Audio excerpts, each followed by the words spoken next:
اللہ کہتے ہیں ہوتا یہ ہے ثم اذا کشف الضر عنکم، پھر جب اللہ تمہاری تکلیف اور پریشانی کو دور کر دیتا ہے، اذا فریق منکم بربہم یشرکون، تو تم میں سے کچھ لوگ اپنے رب کے ساتھ دوسروں کو شریک ٹھہرانے لگتے ہیں۔ اللہ کہتا ہے سارے ایسے نہیں ہو، بہت سے صبر کرنے والے بھی ہیں اور شکر کرنے والے بھی ہیں، لیکن اللہ کہتے ہیں تم میں سے کچھ ایسے ہیں جو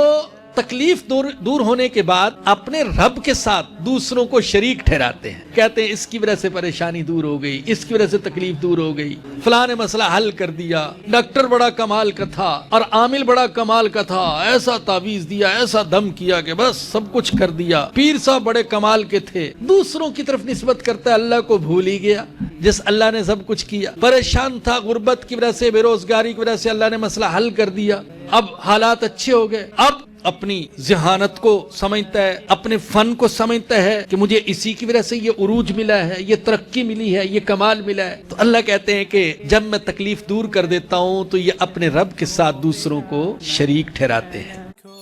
سوشل میڈیا پر سب سے قدیم اور سب سے ریلائبل برانڈ درسقرآن.com